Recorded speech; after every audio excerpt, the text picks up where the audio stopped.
All right, well, good morning, good afternoon, everyone, and welcome to Peregrine and ACA Trusts, another webinar in our Fall 2021 series. And I see that people are still logging in, but we'll take care of housekeeping items as people keep logging in. I would like to thank you for joining us today in today's webinar, of course. And our focus is on assurance of learning for international accreditation, but more specifically, how to measure student learning outcomes and student performance at a course level with the use of Peregrine's assessment exams. We have covered assurance of learning in depth, and we have covered how to use our assessment for programmatic evaluation. So if you wanted to review those, we have the video recording of those sessions up on our website. And we are your co-facilitators. My name is Alima Jamian Soren, and I am based in Tokyo, Japan. I'm Director of Asia Pacific Operations of Peregrine Global. And I have been working as a global higher education consultant for over a decade, and have taught and continue teaching leadership courses or management courses to this fall postgraduate students. And today's webinar is I've mentioned, is brought to you by Peregrine and our partner, ACA Trust. Peregrine works in close cooperation with ACA Trust to help you provide the management schools with resources and services to enhance quality assurance and business education. So here's a word to my co-facilitator of this webinar, my esteemed colleague, Mr. Tathatri Raman. If you could say a few words. Yeah, thank you. Thank you, Elima. It's always a pleasure to join hands with you to do this kind of quality enhancement work here. We in CR Trust is committed for advancing education through standards. That is what CR is all about, standards for education advancement. This standards we want to bring it through accreditation and the accreditation support agencies like our partner institution, Peregrine, with whom we have been having association for more than a decade. Now, this series, which we completed the first series, and this is the second one that we are doing at this point of time, and it has had very deep impact in the business education quality building aspect. And particularly now with the pandemic, there is a lot of awareness about how do we access quality tools, and how do you get this assessment in a better way, and so on. So there is definitely a lot of more of awareness about quality building and other processes. And these series will definitely continue. And today, for example, we are talking on the course level assessments. And we did last time on program level assessments. So assessment is a very important, teaching, learning, and assessment, three aspects, very, very important aspects in the education, higher education, and particularly business education. And assessment requires a lot of understanding of your course, your content, and and the kind of quality that you want to build in. And everything, of course, centers around your mission, and the mission that you set out could be individual, could be separate from one to the other, but ultimately everybody has to really work towards quality. So this is the basic idea. And Peregrine has been doing a fantastic job here around the world. And in Asia Pacific region, particularly with my colleague here, Alima, I think there has been a tremendous revival about the very idea of quality. So AAPBS, for example, an organization with whom Peregrine works very closely, they're also having this same kind of series of seminars with AAPBS. And we are very glad and proud the fact that Peregrine continues to work with us on quality enhancement tools. So I look forward to this particular offering, but my role is quite limited. I just be watching most of the time. It is Alima who's going to really deliver, and I also get educated every time. And one thing, one very basic thing I want to really tell all of you, and to myself also, is that education never stops. So every time you see and you hear and you participate in it, and her passion is something which is amazing. And I will also learn. I also look forward, Elima, for the presentation. Thank you so much. Thank you, Have a great Dattatri. Thank you. I appreciate it. And it's always a pleasure to work with you. And, I know you do an amazing job facilitating and also monitoring if there are any questions come our way. And your experience in higher education is, of course, quite expansive and much appreciated too. So with that, without further ado, a couple things about, the today's session. We will plan to make it as participative as possible. So please do answer questions when polls are presented to you. If you have a question, feel free to raise your hand, ask your question, or type your questions in the question pane. We will plan to leave Q&A at the end, so you can ask your questions. But if we don't get to your questions during the session, please feel free to reach out, or we will also follow up with you, make sure that we'll provide a written response. There's also a gift, as I mentioned, in our announcement. We'll be happy to share with you with various resources to help you with your quality assurance work. And then this presentation is video recorded, and we'll also share with you the link to the video recording of the session. All right, so let's start. I'm not going to have too much in terms of preamble, because you are, I imagine, all pretty well equipped and well versed in quality assurance and assessment and in accreditation and all that great work. But I did want to start with why are learning outcomes important in higher education, right? So we are all educators, and we all have made a promise when they enter into our schools and programs that our students, when they complete our business programs, they will have acquired certain knowledge, competencies, and skills, which they can successfully apply to their work environments, right? So the question is, how do we know we are delivering on those promises and learning expectations to our students? And how do we ensure that we continue delivering on those promises? Now, the answer is, of course, by setting effective and measurable learning objectives and outcomes and measuring them, right? In addition, quality assurance and accreditation agencies expect schools to put into place a rigorous, systematic assessment process and also utilize measurement tools to better understand the degree to which students have retained what they have learned. So measuring student learning objectives is not the end goal. Most importantly, we do it in order to ensure that we are constantly surveying and collecting data and analyzing the student learning results to ensure that we are continually improving our academic programs, right? We're using the data to make better decision making. So to continually improving your learning environment and staying engaged with that learning process is important, and something that institutions also put into place in order to maintain accountability. So here I wanted to ask you my first poll question. So if you could answer it, and I wanted to ask you, do you objectively measure your learning outcomes? So you're coming here, and I am assuming that you already have your programmatic learning outcomes put in place, and you already have your course level learning outcomes that are tied to your business program outcomes. And then so I wanted to ask you your opinion of how well you are able to measure these learning outcomes, right? And so thank you. The response is coming in, and I want to give you some time. So the first response is yes, you're doing really well. You are measuring your learning objectives with the various assessment tools. Wonderful. The second response is yeah, somewhat. You're doing, pretty okay, but there is room for improvement. And of course, the third is you are currently not objectively measuring learning outcomes. And thank you. So I do want to get at least 75, 80% of you responded. And thank you. So here's the results, and which is a thank you. It's quite telling that good news.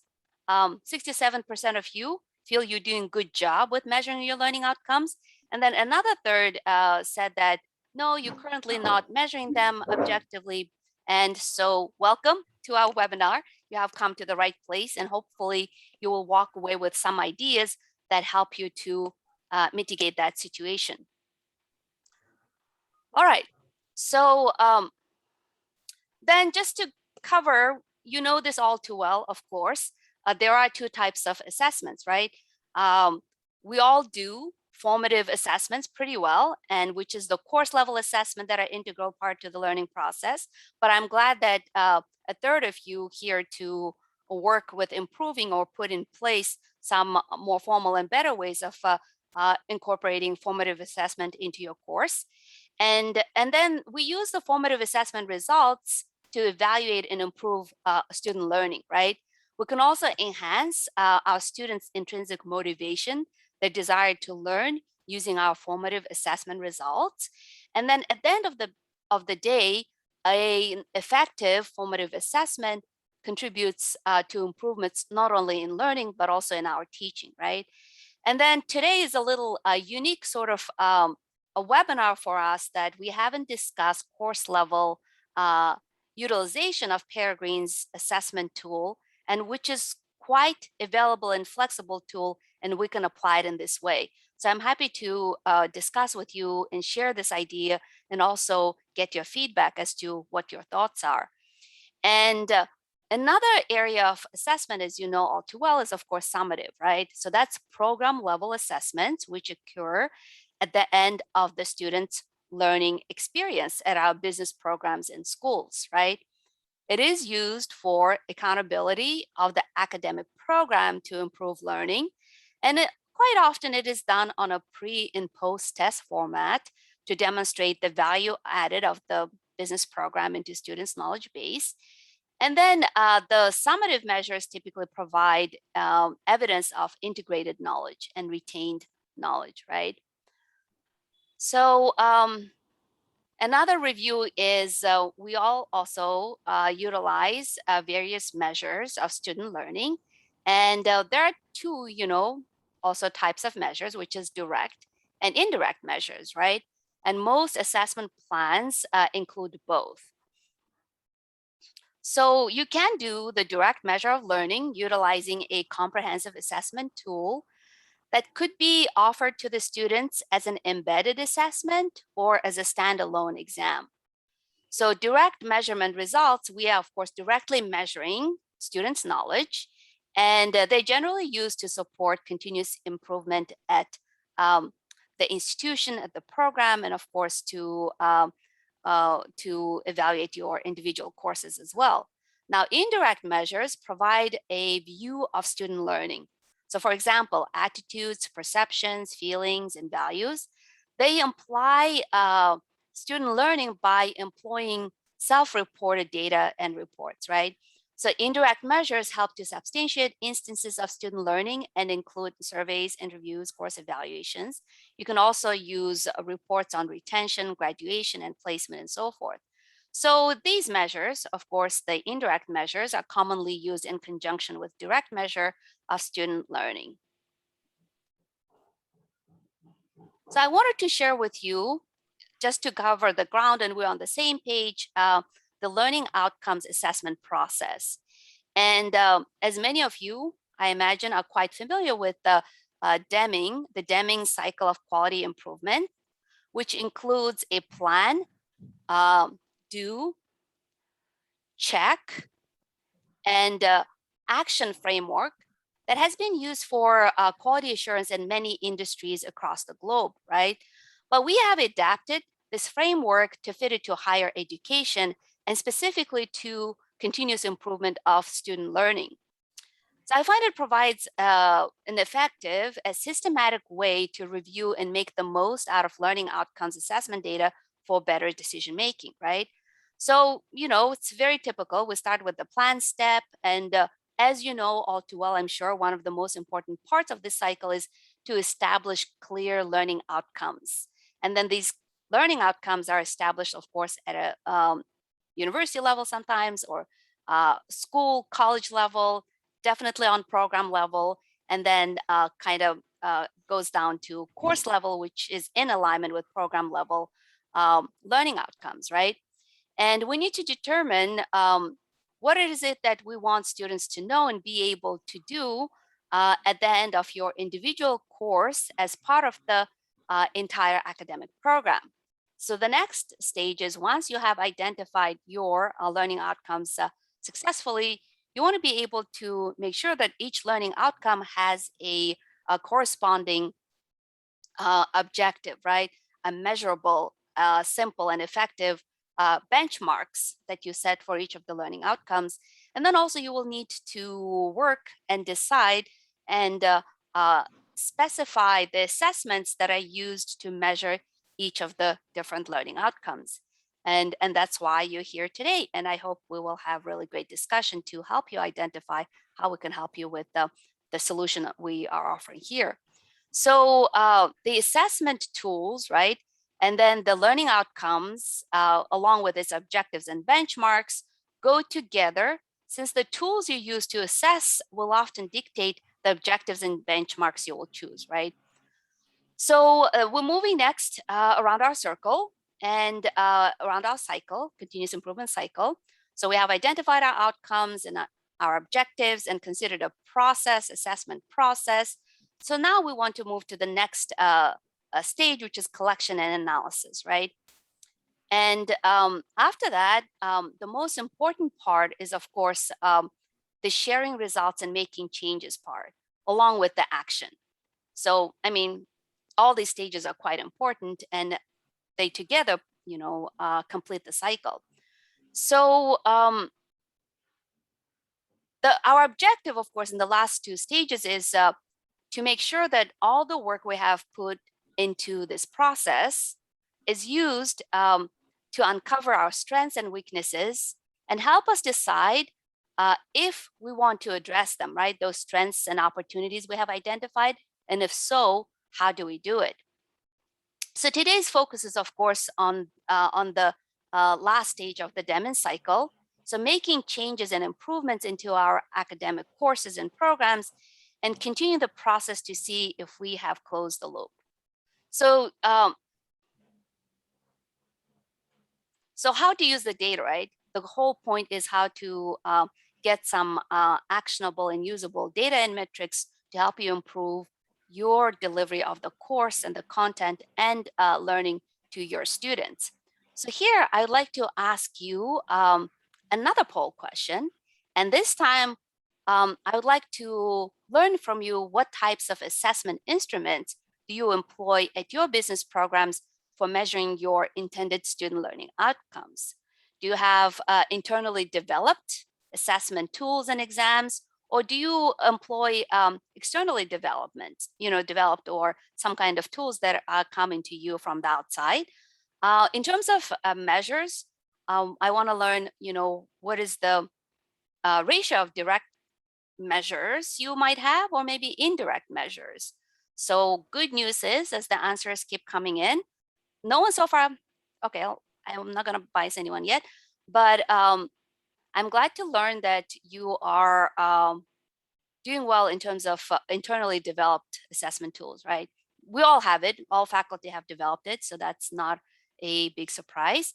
And I'm quite also pleased to learn that you are using some external resources. Okay, let me see if I can get more responses. And then, all right, let me just close the poll, see if there's any more I get. Okay, and share the results with you. So I see the indirect measures, you're not as strong, but you're doing well with direct measures, which is as expected. And in terms of internal, external, there's an pretty impressive coverage as well. Thank you.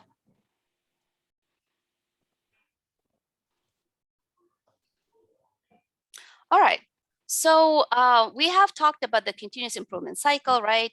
And then I would like now move to the solution that Peregrine provides. And this is called Global Business Education Assessment Service. And it's designed specifically to measure your student learning outcomes at a program level. However, we can easily adopt it for a course level evaluation. And it's very similar in terms of how it's done at a program level. Program level, we're talking about a pre and post at a student's entire academic experience, right? Coming fresh into the program, graduating from the program. With the course level, we're talking about you can do just at the end of the course evaluation using this tool, or you can also use it as a pre and post evaluation that's also available to you too. So let's start referring to it as a GBE assessment. And as with any assessment tool, right, finding the right one is always the most challenging part. And we all know, and I'm not going to talk too much about the accreditation piece of it because you are, I'm sure, very familiar with it, that assessment of student learning is a key requirement for national, institutional accreditation, international accreditation, or even various programmatic certification requirements, right? And then the challenge is, of course, trying to find a tool, assessment tool that is flexible, that is comprehensive, that meets your particular needs, right? Customizable. And of course, affordability is also another issue. So we set out at Peregrine to provide you a solution that meets those particular objectives, which are try to provide you with a meaningful, cost-effective, and practical solution to the evaluation of student learning. In this case today, we're talking about course level learning outcomes. And we also wanted to create a tool that could provide you with comparing your students' results, right, to multiple external comparison. So that's also available to you. And then we wanted to provide you with incredible insight into your students' results and data. So we do that by providing with a number of various reports. I'll go over some of them, including the ability to internally analyze not only your program, if you're applying to a course level assessment, then understand your students' performance in your particular course. So our tool directly measures students' retained knowledge. And then using this GBE assessment, you will be able not only to get data that helps you with improving your course, your student learning and content, but also, again, meet the accreditor's requirements at the same time, or quality assurance requirements, I should say, at the same time. So the GBE assessment exam is provides you with the normed summative assessment. You can use it for programmatic evaluation, and also you can use it for course level evaluation with internal and external evaluation, right? This is customizable, and it could be easily integrated into any course, any program, but also into your learning management system in order to evaluate your students' retained knowledge, right? And we have mentioned already that you can both utilize this for compliance as well as for improving the quality of your program. So what are the key features of this tool, right? You can build a specific solution aligned with your particular course content, with your particular learning outcomes by selecting from 12 core management topics that Peregrine has created for you. As I mentioned, you can integrate it into your learning management system for seamless delivery of the exam to your students, and also automated gradebook posting is available to you. And we have 2 separate test banks available for undergraduate students and master's level or postgraduate students. We also have a client admin site that is available to you for unlimited access to view individual student progress and results, and an ability to generate the many reports that we make available to you. And then if benchmarking is something that you want to really take advantage of, that's available to you. And you all know all too well what is the value of benchmarking.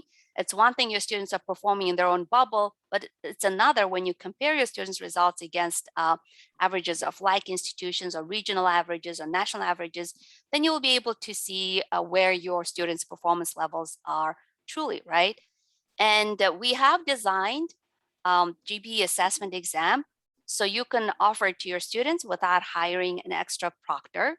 It is an online tool. It has a safe and secure online platform through which the exams are offered to your students. So the GBE assessment exam is available in 7 different languages. So we are truly measuring students' retained knowledge, right?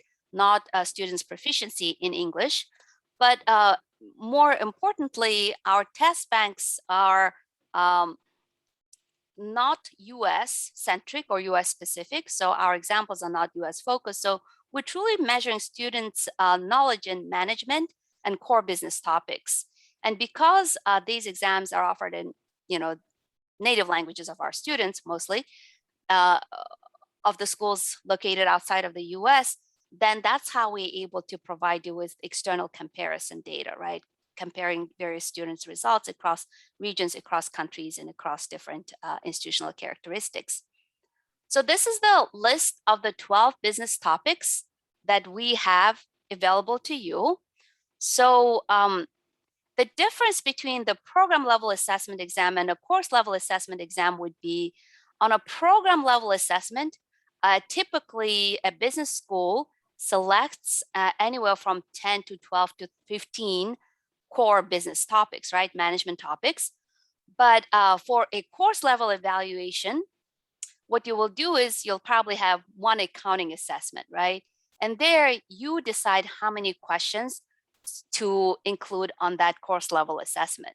The caveat with the course level assessment is that the external benchmarking is going to be limited unless you use the format that's used by all other institutions, which is the programmatic assessment. For the programmatic assessment, what happens is usually a student is offered, as I said, anywhere from 10 to 12, 15 topics on a single exam. And then each topic offers 10 questions to a student, right? And then if you have, 1,000 students taking the exam, then you will have full coverage of all the topics and subjects. And then because this is the format that's used by all other business programs for programmatic evaluation, you'll be able to get external comparison. Now, course level, because it's you will be selecting one topic and choosing more than 10 questions. So it's outside of the format and the scope of the programmatic evaluation. You're not going to get the external comparison of your student results, right? But that's okay. But as long as for your course level needs, you have the embedded assessment built into it, and we can meet that need for you with this assessment tool. So as you can see, these are the 12 topics which are typical to management programs. And the 13th is a custom topic.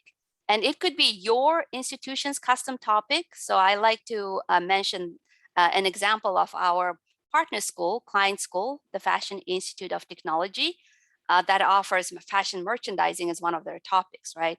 So that's an example of a custom topic that not many other schools have it.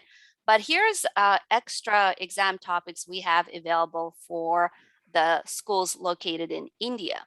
So we have India-specific accounting, India-specific business finance, and India-specific legal environment of business. If these are the courses that you have and you need evaluation for those, these test banks have been created and have been in use by some of our client institutions. So I wanted to mention that each so this is each topic. Topic is that, on the list of 12, the umbrella category consists of 4 to 8 subject areas. And so this is an example of a business integration and strategic management topic. And here are the components of what makes up this business integration strategic management.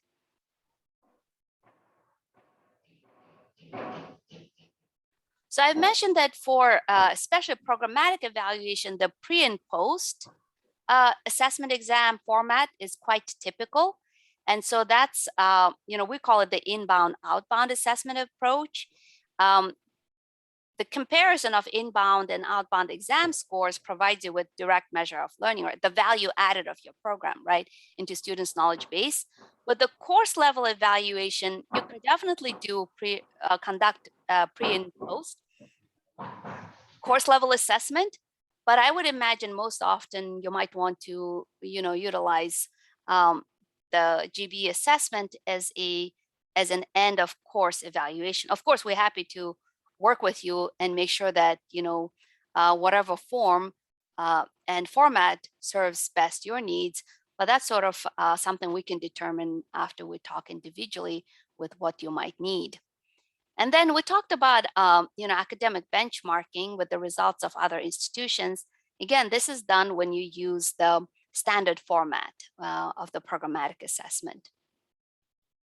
So this is what just wanted to give you a sense of what the exam window looks like. I mean, before students they register for the exam, right? We send you a link to your institution, to your business school, which is branded to your institution's logo and with Peregrine logo.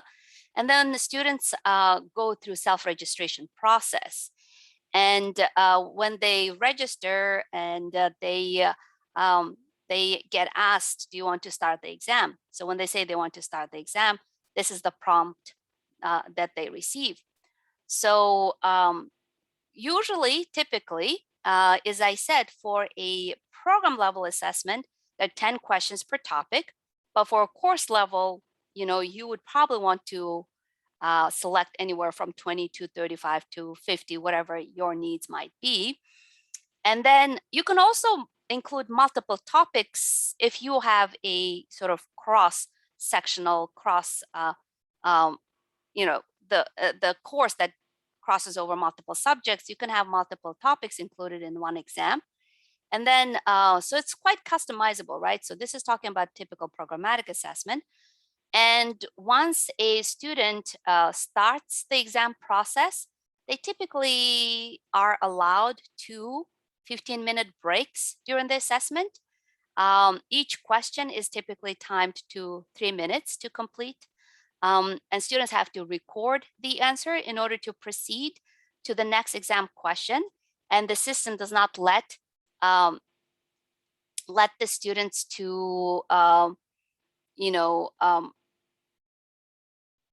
they don't let the time limit advance automatically to the next question without a response being recorded. So they actually, if they don't record, they just go, so in any case, they'll get the instructions. Students typically have 48 hours to complete an exam. These are all pretty flexible features. We can work with you.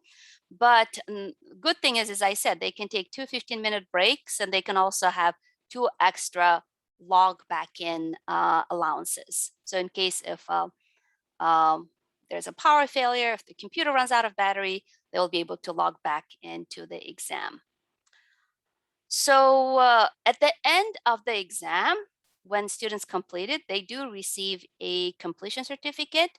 And the completion certificate, this could be, again, course level specific or program level specific, which they can use for academic accountability purposes. And you will have an ability to grade, of course, the outbound exams. And then these grades the grading could be integrated into your LMS, if that's how you select. This is an example of a completion certificate. And so this is an example of a program level, right? But this is also, you will get a course level completion certificate. And what will happen is on the front page will be the course name, and then the score on the back, there will be a breakout of the scores by subject level. And so that's something nice that students can. There's also a section where explains students how to interpret the results. So when you sign up to use any of our services, you get full access to our client admin site, which is available to you 24/7. And with this, not only do you have access to all the reports, you can also have immediate access to all the student registration information, the results, and live progress of where the students are with your assessment, right? And then this is where you will run, if you have a client admin access, your students' results and data in the reports. And you run the reports by using a report wizard, which makes it a pretty simple and easy process. All reports require the same steps with just a few variations depending on the type of the report you're running. And the report criteria can be stored and loaded later for ease in generating reports term after term and year after year. But we have a new report wizard that it will be rolling out in November. And with that new capability, all your previous reports that you ran will be saved in my reports. So you can just, it will be already downloaded and saved. So you don't have to rerun the same reports over and over. So that's kind of nice feature we have just added. All right. So we have been talking about our, our GB assessment service, its features and capabilities. But before we start talking about the reports and data and really how to use the results for your continuous improvement processes, I wanted to ask you another question, and that is, closing the loop, right? I'm meaning, you know what it is. You set out a goal, you measure, and after you measure, we talked about the continuous improvement cycle. You discuss, you share results, identify the areas of strengths and weaknesses or opportunities. You decide to make change. Once you make a change, did that change have intended impact, right? The whole closing the loop. So that's why we're here, to help you with the ability to use the data and results to improve your program. So I wanted to find out, to what degree do you close the loop using learning outcomes data? And the first response, yes, very successful, we're doing wonderful, right? The second is partially, we're doing a good job, but we could improve. And then the maybe the third response, you may not have a formal process yet, right? But you conducted somewhat. And then the fourth is just not yet. And thank you, the responses are coming. And I see you. Thank you. Wonderful. So it's quite telling in terms of, and I'm glad you are here at this presentation, because it shows that. Let me share your results. It shows that. Share results. There you go. A quarter of you doing a very good job. I'm very happy to learn that. And another quarter said, yeah, you're doing a pretty good job, partially, but there's room for improvement. And then another half of you essentially say that you don't have a formal process, but you do have something. But I hope you walk away with some, again, solutions from today's session. Thank you. So then let's then start talking about the analysis, right? The questions you ask from your data and results. So once you assess your learners, the analysis stage is going to help you make sense of your data and begin to understand how to impact quality, right? The questions you're going to ask are going to be dependent on your goals and objectives and institutional and programmatic goals, and also many other factors. However, let's go over some basic foundational questions and then how to find answers using the analysis and the data and the reports. So we will be using the reports that Peregrine offers as part of our assessment solution. So as I mentioned, as a token of our appreciation for you spending this hour with us, we would like to provide you with the complimentary resource for today's webinar participants, and it's free access to our Assurance of Learning workbook. And we will email you the link where you can download a digital copy of this workbook, which is quite comprehensive and quite helpful for anyone who is involved in higher education assurance of learning, right?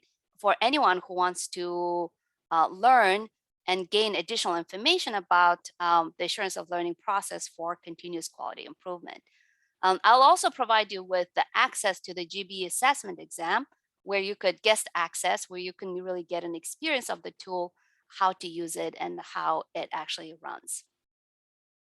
All right, so coming back straight to the data, Peregrine, we are known for our expansive reporting capabilities, right? So it's not enough, as we've been discussing, to just administer the assessment alone. The most beneficial part of assessment is to use the data and the results to gain insight into how your students are learning, insight into your curriculum, and we want to identify the areas of strengths and opportunities, improvement, And also, we want to use the results for our decision making, right? Administrative decision making, academic decision making. So once you identify the gaps, you can start discussing the way to bridge gaps and remedy the shortcomings. So the actionable results produced by our assessment tool help you satisfy your, of course, quality improvement goals, as well as compliance with accreditation agencies. But most importantly, we all share the same goal to how to improve our student learning, how to improve our teaching, how to improve our academic programs. So here's the first question, which is, what does the data say about students' mastery of a subject matter? So in order to answer that question, we would use the internal analysis report. So this is one of the 14 reports, but I would say core one that you should start with. The internal analysis report breaks down the results by topic level, subtopic level, and subject level, as I've mentioned. And let's see an example of it, right? So for example, here you can see that one of the subjects on the exam was, well, the course could be, named, have the same name or have a different name, but the content covers the business finance, right? And then business finance, the topic itself is broken down into more specific subject level areas, as you can see here. And then you can decide how many questions you want to offer on this exam, right? And based on the different subjects that make up this business finance, you will, decide what to offer to your students. So, but here's a question though. No matter how many questions a student received, maybe, because I haven't mentioned is that students are offered questions randomly, right?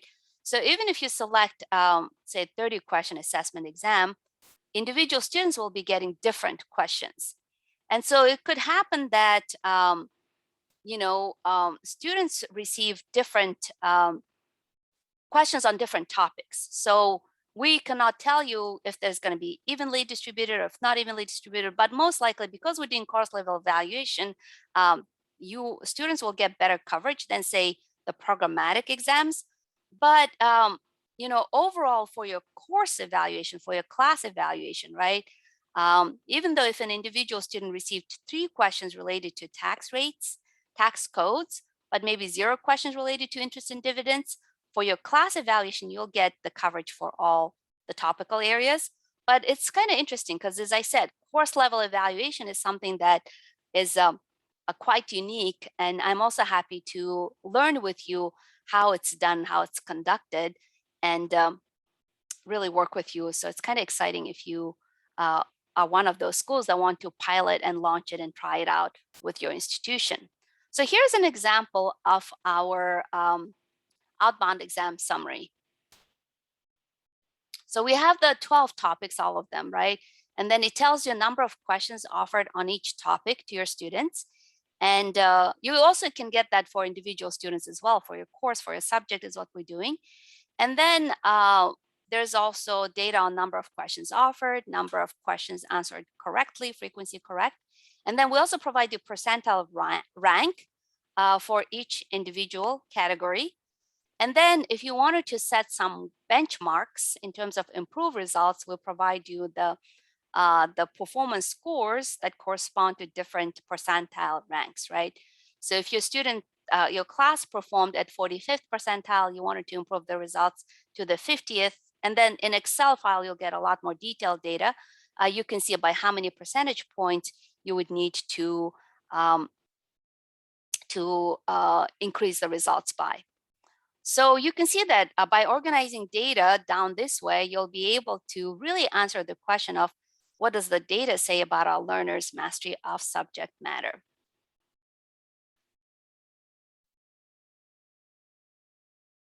So here's if you wanted to compare your students' results against performance of other programs in schools like us, you will run the external comparison report.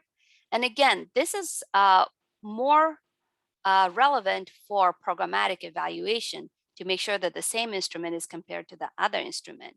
So if you wanted to learn more about how to conduct external comparison of your students' results, I would welcome you to check out our GB assessment for programmatic evaluation webinar, which we held last week.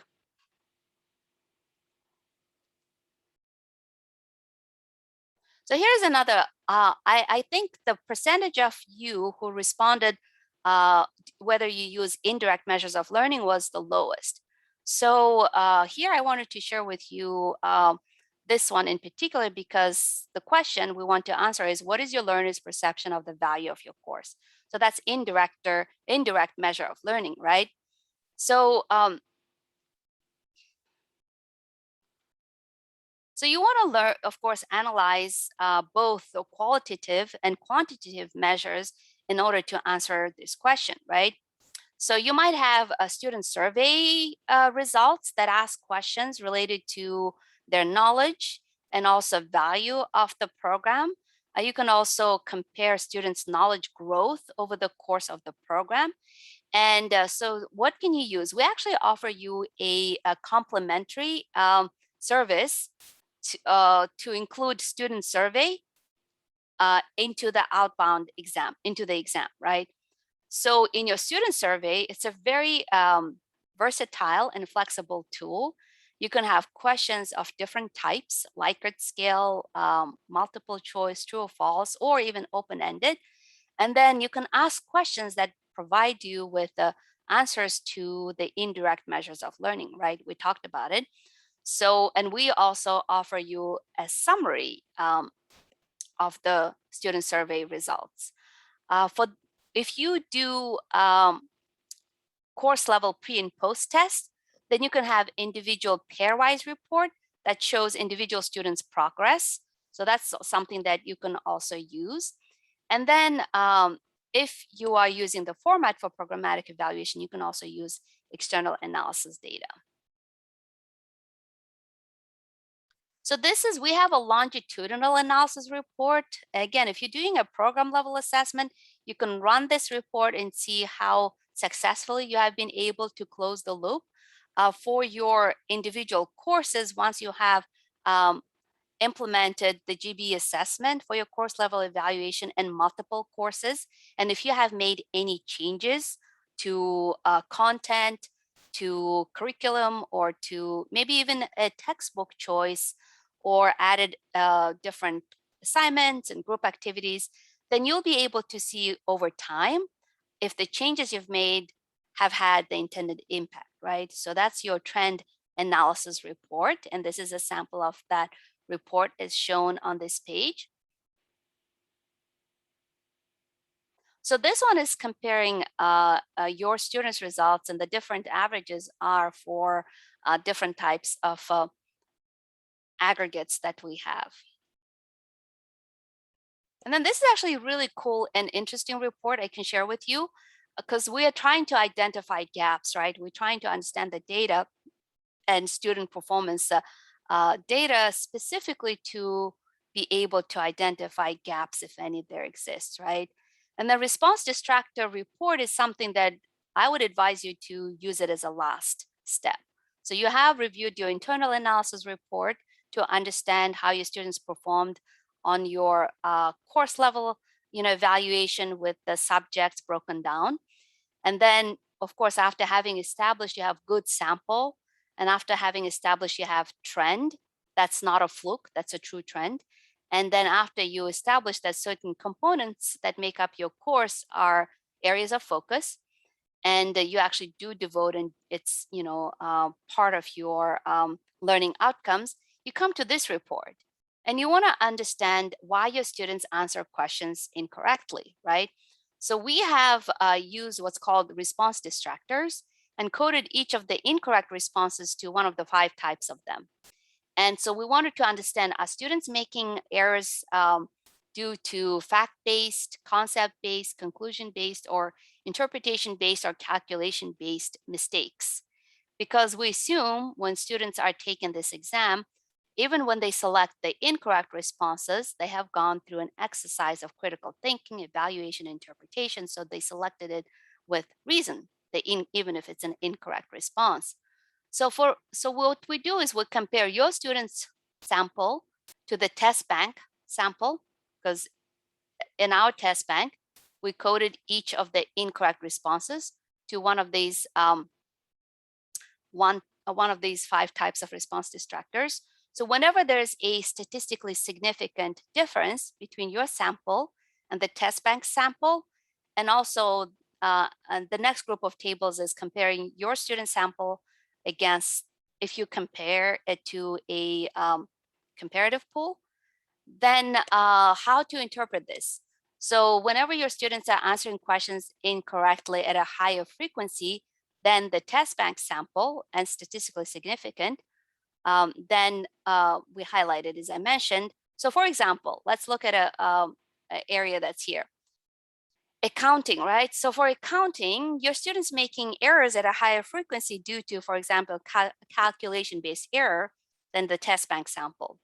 So the remedy could be that you maybe your students need a refresher course on math for accounting, or maybe a few sessions before they delve into accounting topics, accounting math for accounting students or accounting topics. So that's sort of how you can read this and understand, and then maybe come up with ways to tackle the gap, right? Another one would be the financial statement analysis. Students made errors at a higher frequency due to interpretation-based error. And also there's a concept-based error, right?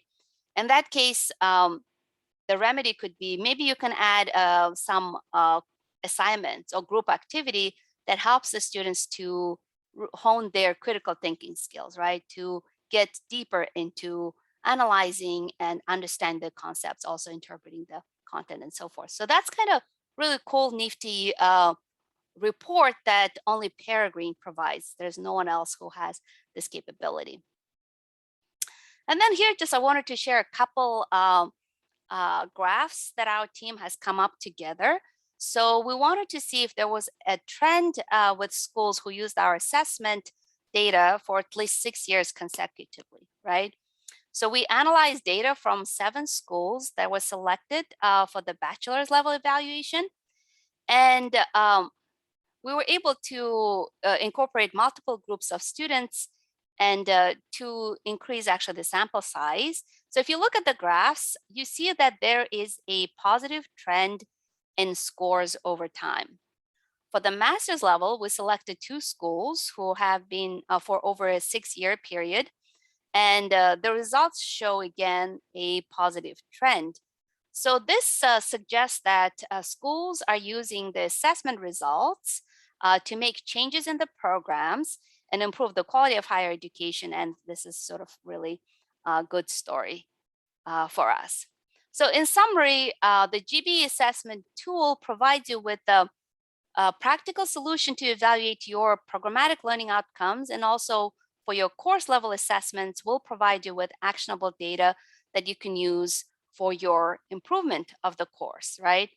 And then with the use of this service, you'll be able to, evaluate the students' knowledge, students' retained knowledge on a topical subject level. You can also set targets and benchmarks using the percentile ranking information, but also you'll be able to integrate student surveys and evaluate results and report progress relative to knowledge-based content evaluation areas.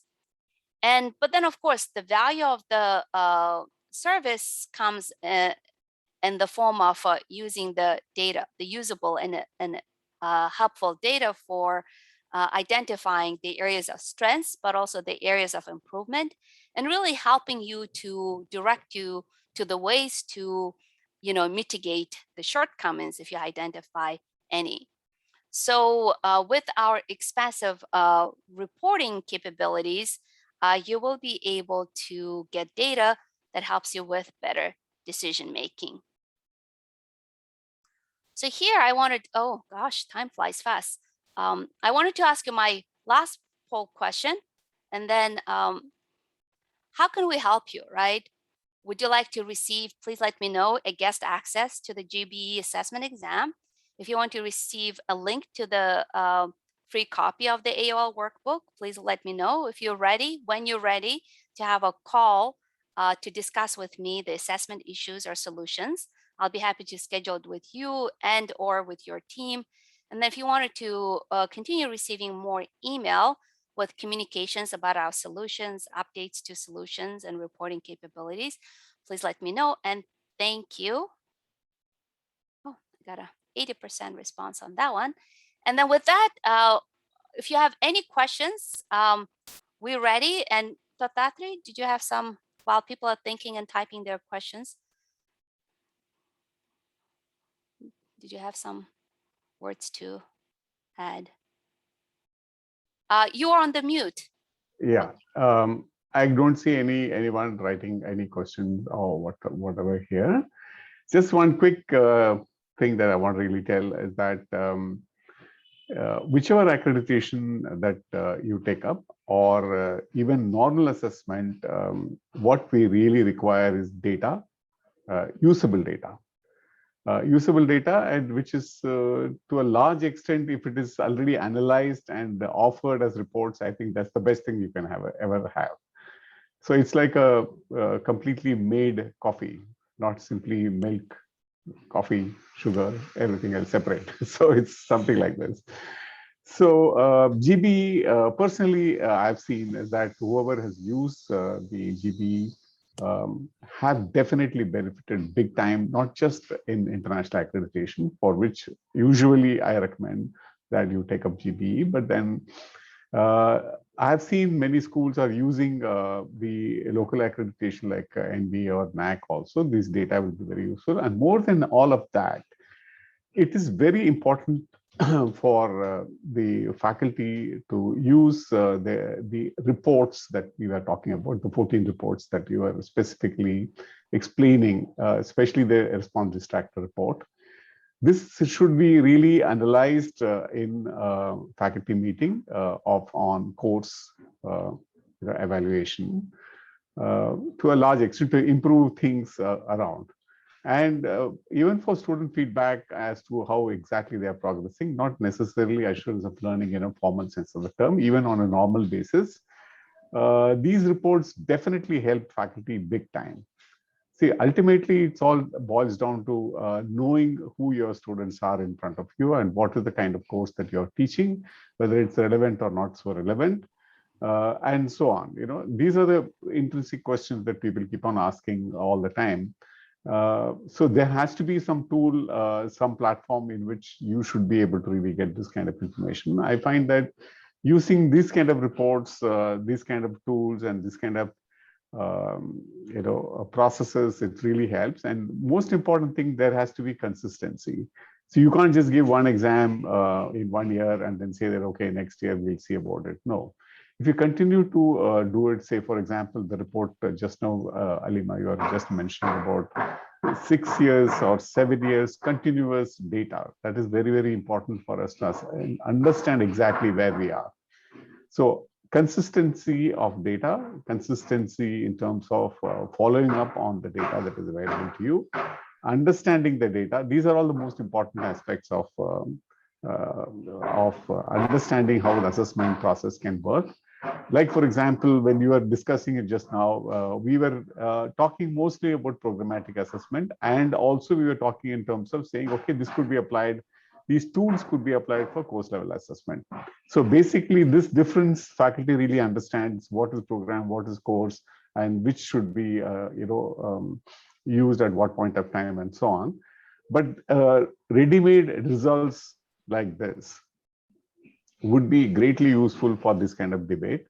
And easiest thing to do is to continue to have this kind of assessment over a long period of time, predictable way. It really helps. That's my personal assessment of this whole thing. And like with most of these tools, people generally opt for it when you are compelled. Say that, okay, I have to go for this accreditation, therefore I need some data. Yeah, that's most of the people really look for that sort of a thing. But then If people understand the processes involved, I think both institution as well as the faculty would really opt for this kind of tools. That's my assessment of this whole thing. Yes, and these kind of webinars are definitely very useful. And now that it's also available on your website as well as mine, in terms of the links that are available, I'm sure faculty will benefit big time by using these. And we will also try to spread it in other platforms as well, the associations. I myself, for example, is a coordinator for one of the associations called IABS, Indian Association for Autonomous Business Schools. So yes, we'll be able to spread the word of this kind. Useful tools like this should definitely be known, not because that you and I are sitting on this company or trying to promote these tools. This is not the reason. The real reason is basically that we need these quality tools. We absolutely desperately need this in order for progressing the quality of the business education. I'm particularly very passionate about this in India. Definitely the business schools do need this big time. That's my assessment. Thank you. Great, Alina. thank you, And Martina. Dattatri. Thank you for that prologue. And again, thank you everyone for participating in today's webinar. And next week, we'll have our next webinar, which I'm running webinars on multiple sessions. So, but I hope you will join us. And thank you. See you on next week. All right. Thank you. Bye.